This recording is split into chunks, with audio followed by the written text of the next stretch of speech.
क्या ईरान के हमलों से हिल गया अमेरिका? क्या अब बदलेगी पश्चिम एशिया में पूरी सैन्य रणनीति? अरबों डॉलर के नुकसान के बाद अमेरिकी ठिकानों की सुरक्षा पर बड़ा संकट। नमस्कार, मैं हूं साक्षी झा और आप देख रहे हैं न्यूज 18 का डिजिटल प्लेटफॉर्म।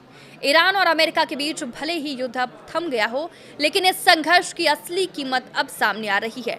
ताजा रिपोर्ट में दावा किया गया है कि ईरानी मिसाइल और ड्रोन हमलों से पश्चिम एशिया में अमेरिकी सैन्य ठिकानों को भारी नुकसान पहुंचा है।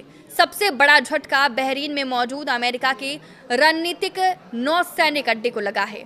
द वॉल स्ट्रीट जर्नल की रिपोर्ट के मुताबिक फरवरी से जून के बीच हुए हमलों में बहरीन स्थित नेवल सपोर्ट एक्टिविटी बेस पर कमांड मुख्यालय, कम से कम 12 इमारती और 2 सैटेलाइट कम्युनिकेशन टर्मिनल क्षतिग्रस्त हुए। हालांकि अमेरिकी रक्षा विभाग ने नुकसान का पूरा ब्यौरा अब तक सार्वजनिक नहीं किया है। ये बेस अमेरिकी नौसेना की 5th फ्लीट का मुख्यालय है और पश्चिम एशिया में अमेरिका के सैन्य अभियानों का सबसे अहम केंद्र माना जाता है।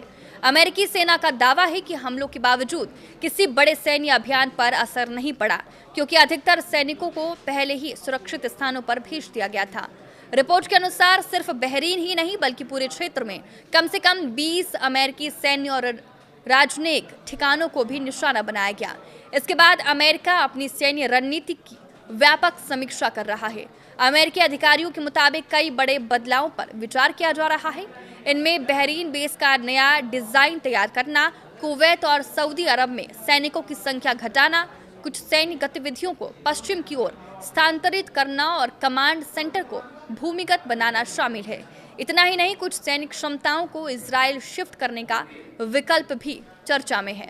हालांकि इस पर अभी अंतिम फैसला नहीं हुआ है। रिपोर्ट में यह भी दावा किया गया है कि अप्रैल में अमेरिकी सरकार ने क्षतिग्रस्त सैन्य ठिकानों की सैटेलाइट तस्वीरों तक सार्वजनिक पहुंच सीमित कर दी थी। रक्षा मंत्री पीट हेगसेथ ने भी कांग्रेस में नुकसान की वास्तविक लागत बताने से इनकार कर दिया था। शुरुआती अनुमान में युद्ध की लागत करीब 29 अरब डॉलर बताई गई थी, लेकिन इसमें सैन्य ठिकानों को हुए नुकसान को शामिल नहीं किया गया था।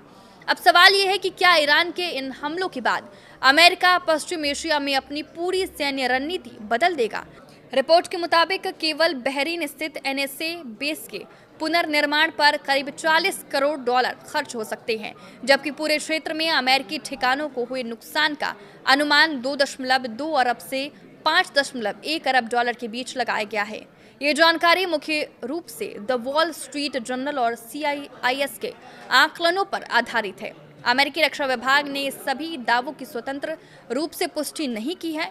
इस पूरे मामले पर आपकी क्या राय है? अपनी प्रतिक्रिया कमेंट बॉक्स में जरूर लिखें। ऐसे ही देश और दुनिया की तमाम बड़ी खबरों के लिए आप देखते रहिए न्यूज़ 18।